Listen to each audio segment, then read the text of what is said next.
Hey everyone! Hi. Welcome to our first weekly video of Habitudes. My name's Oni. And I'm Valeria, or Valeria, Mhm. whichever you prefer.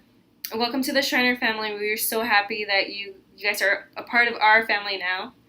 Yes, we're super excited. This is the first time we've ever extended this program, and it's a great program to build your leadership skills and to help others blossom theirs. It's a great resume builder and teaches you valuable lessons that you can use in your personal life and your career. It's definitely, and I think we're a generation of future leaders, and it's important to start now. And the more we learn about leadership, the better we are, and we can make a big difference. So we're really excited. So this is what the book looks like. This is the second edition. We covered the first edition during the first semester. We just had the idea of doing it this semester. Otherwise, we would have done it last semester with y'all also. But we're happy we're extending it, and hopefully we'll be able to carry it on through the next year. So Habitudes is images that form leadership skills. We will be going through images or lessons. Each lesson is an image. And the first one is the Golden Buddha. Oh, I'm excited. Let's start. So the Golden Buddha is actually my favorite. I'll go ahead and show you a picture, which we're going to post anyways. But this is what the Golden Buddha looks like. And in this lesson, it basically teaches you that leaders cannot perform at their best if they do not know the gold that is within them. Good leaders take personal inventory of their strengths and their gifts. So that's always important to know what you carry within. So we'll start with my favorite story, which is the Golden Buddha. It's the reason this chapter is named that. So in Bangkok, Thailand, about 50 to 51 years ago, there was a huge concrete Buddha in the middle of a village. And it was there for years. People would throw trash in it. It was surrounded by gum, containers, and wrappers. It was a complete mess.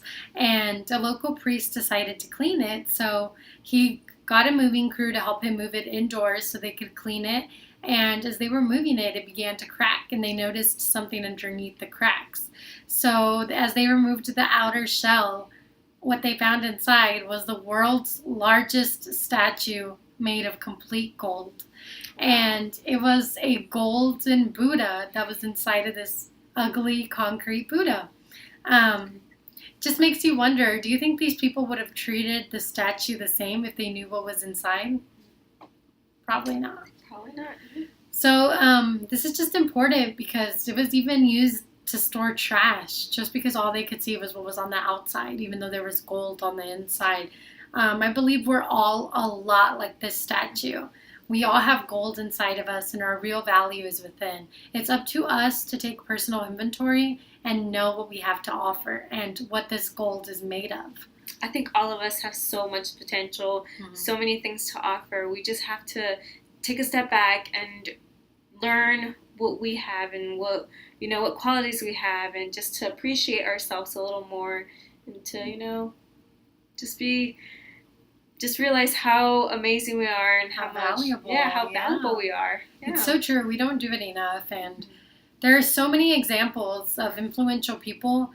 Sometimes it's not you. Sometimes it's other people that tell you, oh, you're not good at that. And it's up to you to know what your personal inventory is and say, you know what? I know what my skills are. I know what I have to offer, and I know I can do this. So many examples are Walt Disney. He was fired from a newspaper company due to no creativity. Can you imagine? And Steve Jobs dropped out of school. He was told he was dumb. He felt like a misfit. There's also Beethoven. His music teacher told him she wrote on his paper that he took home to his mom. As a composer, he is useless. I think my favorite one is Einstein. He couldn't read till he was 4, but he was one of the smartest geniuses we had. Yeah. So some of the most influential people, they had to take a moment, and despite what others said, they had to know what their personal inventory was, and they had to believe in themselves to strengthen their abilities and skills. I think we live in a generation, in a society where everyone tells you you're not good enough, you're not pretty enough, you need to look a certain way, you need to act a certain way. But in reality, there's so much what we are all unique. We all have so much to offer, and I think we add a little more to this world and this place. So Exactly. And it's up to you to find that gold within and to be able to use it to your influence, as a leader. This week, we would really like for you to take personal inventory. We want you to think about all your qualities and all of your skills. I know it's hard to do, and we don't do it often enough, which is why it's so hard. So we want you to comment, please. Comment on this video. Comment your qualities, your abilities, your passions, and affirmations. So qualities are those things that are positive attributes about your personality. And abilities are gifts that add value to others. So the things you do well. Exactly. And passions are those things that you like to do, whether it be in your personal life or your career. And affirmation. I think sometimes we love to give people words of affirmation, but we don't do it for ourselves. So it's always important to remember to give yourself those words of affirmation. Exactly. So please comment words of recognition that you've heard from others about yourself, because sometimes others are better at spotting things that you do well than you are yourself. We can't wait to read the comments, and we're going to start off by giving you examples so you know sort of where to take this. So I'll start off. Qualities. I think good qualities I possess are compassion and the ability to forgive. That's a really important one. I think for me it's patience, and I'm a good listener. You are. Yeah, so I think it's one of my good qualities. Yeah. And for abilities, the things you do well, it's hard because you feel like you're bragging on yourself, but I feel like I do my job really well. I work at a hospital, and I try my absolute best every single day. And so we both want to be nurses, and we both work in hospitals, and I think we both share that we do our jobs pretty good.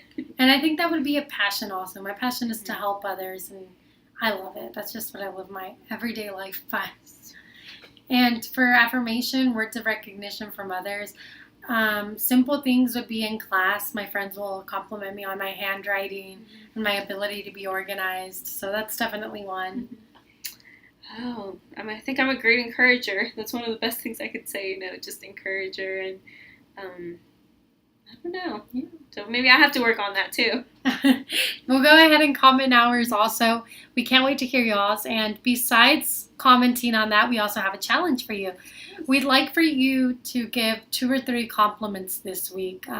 It'll help you feel better, and you'll lift someone's day up. And I think besides telling yourself how amazing you are, it's always important to remind someone how great they are, just to make their week a little better. And it's great for all of us to do that. Exactly.